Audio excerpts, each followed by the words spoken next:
Heather from Heather Active, and today we're going to do a quick tutorial on perfect rowing form on a rowing machine. So I'm a certified rowing instructor and I've been rowing for years, particularly on the water rower is my favorite, but the stroke applies to any rowing machine that you're using. So today we're going to just do that quick breakdown so that you can learn how to get your form perfect, avoid injury, and maximize your power while you're on your rowing machine. So we're going to start off by strapping in our feet into these foot straps here.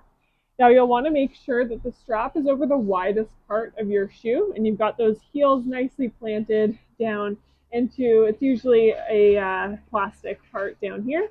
So we're going to tighten those straps here.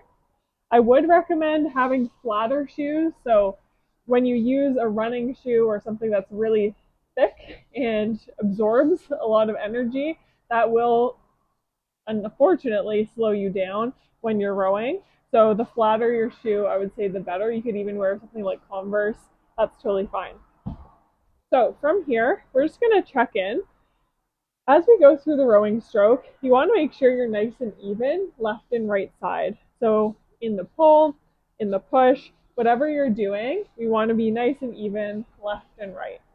From here, we're going to start off with hand placement. So taking your hands, you want them on the outer edges with the pinky on the outer edge of the handlebars here. Again, nice and even on both sides.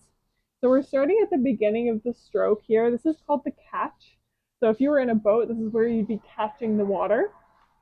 And in this position, you might have a little bit of roundness through your low back. That's totally fine. You might be rounding through the shoulders a little bit, but you still want that back to be nice and strong and engaged.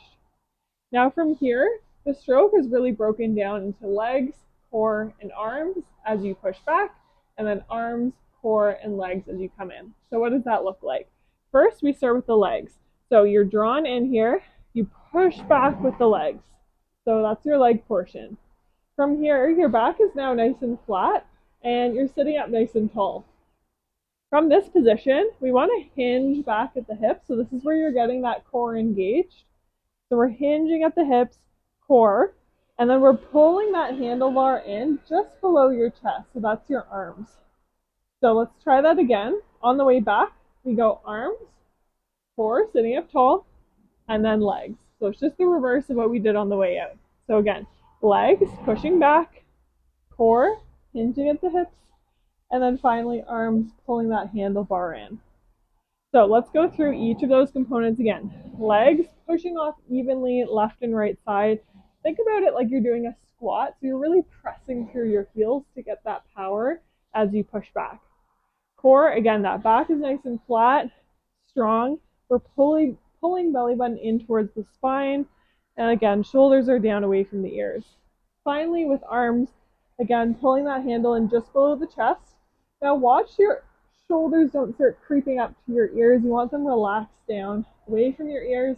Those elbows, you don't want them out too wide, not too narrow, kind of a nice happy medium here. So you're really engaging through your upper back. Very nice. Then as we release, arms first, then core, and then legs. One of the common mistakes I see in rowing form is that people will come to the back and then they start bending their knees and then they have to move this handlebar over their knees to get it back in place. So if you come to the back, again, think arms, core, and then legs. That way, the handle is really moving just straight forward and back on one plane. You should not be having to move it up or down to get it out of the way of your legs. So let's try a couple like that. So we start at the top of the stroke at the catch here. We drive back with the legs, pull that handle in, and then release the arms, sit up tall, and bend in. So trying a few like this, it might feel a bit clunky to start, but the more you practice, the more fluid this motion becomes. Nice. So taking a few like this, just getting used to that feeling. Now what you'll notice in the stroke is that actually most of the work is happening in your lower body. So about 60 to 70% of that effort is coming from the legs and the glutes. About, again, 20 to 30% is from the core. So core meaning not just your abs, but also your back. And then the last little bit, 10%, is the arms. So a lot of people, again, they think rowing is about pulling, because if you do rowing in a gym setting, for example, with weights, it's just pulling. But in reality, the stroke is actually mostly pushing. So again, we'll do a few more. Legs, core, arms, arms, core, legs, legs, core, arms, arms, core, legs. Very good. Again, looking down the middle of your body here. Your gaze is forward, chin is up. So we don't want to be looking up or down here, just straight ahead. See if you can reach as far as you can. Don't worry so much if the flexibility is not there, it will come. But we want to get as far forward as we can on that catch. So you get every last inch of the stroke here. And then again, as I said at the beginning, you want to be nice and even, left and right side.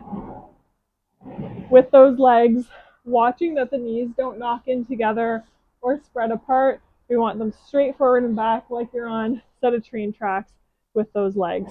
Good. Couple more. Legs, core, arms, arms, core, legs. Two more. And last one. Very nice. You can rack up and take those straps off. I hope you found this was helpful. This is, again, just a quick tutorial breaking down the form, some of the common mistakes that I see. But please make sure you subscribe to my channel. If you like this video, I want to make some more rowing videos. So give it a thumbs up, maybe leave a comment. I'd love to see it. I'll see you next time.